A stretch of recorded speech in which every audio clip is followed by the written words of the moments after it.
કિસાન મહાપંચાયત ધારાસભ્ય ચૈત્ર વસાવાએ ખેડૂતોના પાકનો ભાવ નક્કી ન કરી શકવાની બાબતે સરકારની નીતિઓની આકરી ઝાટકણી કાઢી। આણંદ ખાતે આમ આદમી પાર્ટી આપ દ્વારા આયોજિત કિસાન મહાપંચાયતમાં ધારાસભ્ય ચૈત્ર વસાવાએ ખેડૂતોના પ્રશ્નોને લઈને રાજ્ય સરકારની નીતિઓની આકરી ઝાટકણી કાઢી હતી। તેમણે ભારપૂર્વક જણાવ્યું હતું કે ખેડૂતો દિવસ રાત સખત મહેનત કરવા છતાં પણ પોતાના પાકનો ભાવ પોતે નક્કી કરી શકતા નથી। તેમણે વધુમાં ઉમેર્યું હતું કે સરકારની ઉદાસીનતાને કારણે ખેડૂતોને તેમના હકનું યોગ્ય વળતર મળતું નથી, જેના કારણે ખેડૂત સમુદાય આર્થિક સંકટ અને ભારે હેરાનગતિનો સામનો કરી રહ્યો છે। ધારાસભ્ય ચૈત્ર વસાવાએ પોતાના સંબોધનમાં ખેડૂતોને થતા અન્યાય અને વહીવટીતંત્રના ત્રાસને મુખ્ય મુદ્દા બનાવ્યા હતા। તેમણે આક્ષેપ કર્યો હતો કે રાજ્યની નીતિઓ ખેડૂત વિરોધી છે અને તેના પરિણામે ખેડૂતોને તેમના કૃષિ ઉત્પાદનોમાં પોષણક્ષમ ભાવો મળતા નથી। તેમણે પાક નિષ્ફળતા, વીમાના પ્રશ્નો અને બજારમાં વેપારીઓ દ્વારા થતા શોષણ જેવા અનેક ગંભીર મુદ્દાઓ પર સરકારનું ધ્યાન દોર્યું હતું। કિસાન મહાપંચાયતમાં મોટી સંખ્યામાં ખેડૂતો અને આમ આદમી પાર્ટીના કાર્યકરોએ હાજરી આપી હતી। ધારાસભ્ય વસાવાએ સરકારને ચેતવણી આપી હતી કે જો ખેડૂતોના પ્રશ્નોનો તાત્કાલિક અને યોગ્ય નિરાકરણ લાવવામાં નહીં આવે તો પાર્ટી દ્વારા ઉગ્ર આંદોલન શરૂ કરવામાં આવશે। તેમણે ખેડૂતોને તેમના હક માટે સંગઠિત થઈને લડત આપવા માટે પ્રોત્સાહિત કર્યા હતા, જેનાથી રાજ્યના કૃષિ અને રાજકારણમાં મુદ્દો વધુ વેગ પકડે તેવી સંભાવના છે। જેમાં દીકરીઓ, બહેનો નાની ઉંમરમાં વિધવા બની છે, એમના બાળ બચ્ચાનો આશરો છીનવાઈ ગયો છે। સરકારના પેટનું પાણી નથી હલતું, કેમ કે સરકારને તો પૈસા મળે છે, પણ જનતાને શું મળે છે? છતાંય જનતા શા માટે ભાજપ ભાજપ ભાજપ કર્યા કરે છે? દોસ્તો, આજ અમે આમ આદમી પાર્ટીના માધ્યમથી તમને વિનંતી કરીએ છીએ કે બાળ બચ્ચાને બચાવવા માટે થઈને પણ તમારો આત્મા જગાડવો પડશે। ગુજરાતની અંદર બેફામ ડ્રગ્સ વેચાય છે અને ડ્રગ્સની વિરુદ્ધમાં, દારૂની વિરુદ્ધમાં ધારાસભ્ય જિગ્નેશભાઈ મેવાણીએ અવાજ ઉઠાવ્યો તો પોલીસ, ભાજપ અને બુટલેગર ત્રણેય એની સામે એના વિરોધમાં પડ્યા। તમે વિચાર કરો કે ડ્રગ્સનો વિરોધ કરનારાનો વિરોધ કરે છે અને જિગ્નેશભાઈને એમ કીધું કે પટ્ટા ઉતારી લઈશ। એ નિવેદનને હર્ષ સંઘવી ભાજપના નેતાઓ તોડી મરોડી ખોટી રીતે રજૂ કરી અને જાણે જિગ્નેશભાઈએ બહુ મોટું પાપ કર્યું હોય, ખોટું બોલ્યા હોય એવી રીતે એને બદનામ કરવાની કોશિશ કરે છે।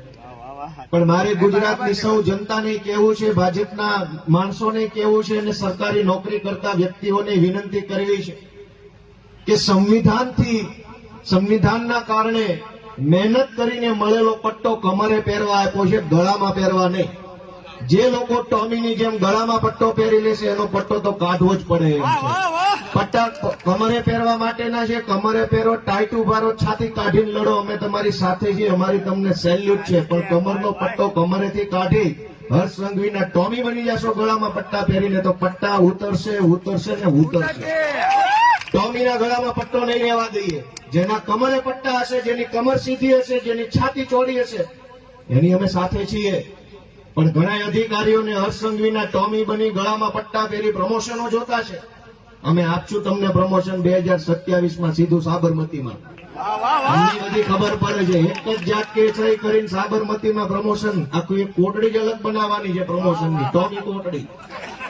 જેણે પટ્ટા ગળામાં પહેર્યા છે એ બધાને પ્રમોશન આપવામાં આવશે અને જેને કમરે પટ્ટા પહેર્યા છે એને સેલ્યુટ કરવામાં આવશે આમ આદમી પાર્ટીની સરકાર દ્વારા। દોસ્તો, ગુજરાતની અંદર તમામ સરકારી વ્યક્તિઓમાં 3 વકલ છે, 3 કેટેગરીના અધિકારીઓ આખા ગુજરાતની અંદર શાસન કરે છે।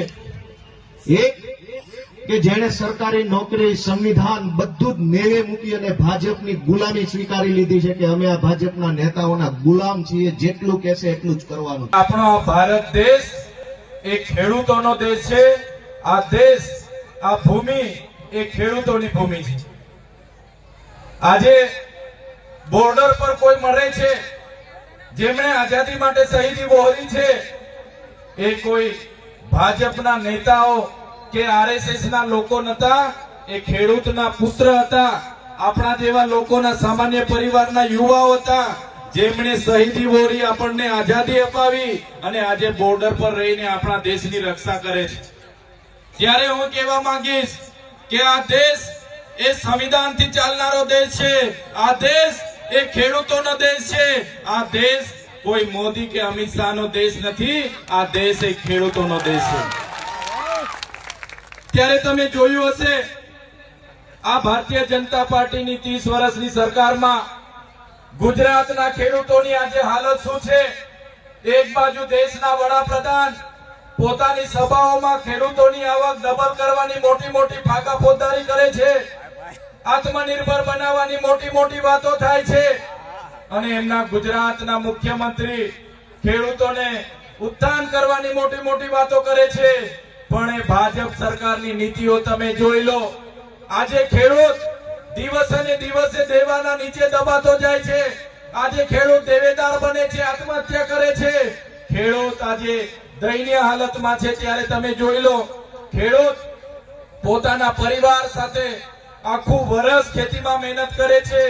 એ વરસાદની પરવા કરતો નથી, ઠંડીની પરવા કરતો નથી, ગરમીની પરવા કરતો નથી. એને માવઠાનો માર પડે છે, લીલો દુકાળ નડે છે, સૂકો દુકાળ નડે છે, અને ત્યારબાદ સાપ ખાય, ત્યારબાદ ઢોર ખાય, ચોર ખાય, મોર ખાય, અને પછી વધે એ પોતાના માટે રાખે. અને પોતાના પરિવારની દીકરીનું લગ્ન કરાવવાનું હોય, પોતાના યુવાનને ભણાવવાનો હોય, એમના માળી બીમાર હોય, એના માટે જ્યારે પોતાનો પાક વેચવા માટે બજારમાં જાય છે, ત્યારે પોતાના પાકની કિંમત નક્કી કરવા માટે પણ ખેડૂતને અધિકાર નથી.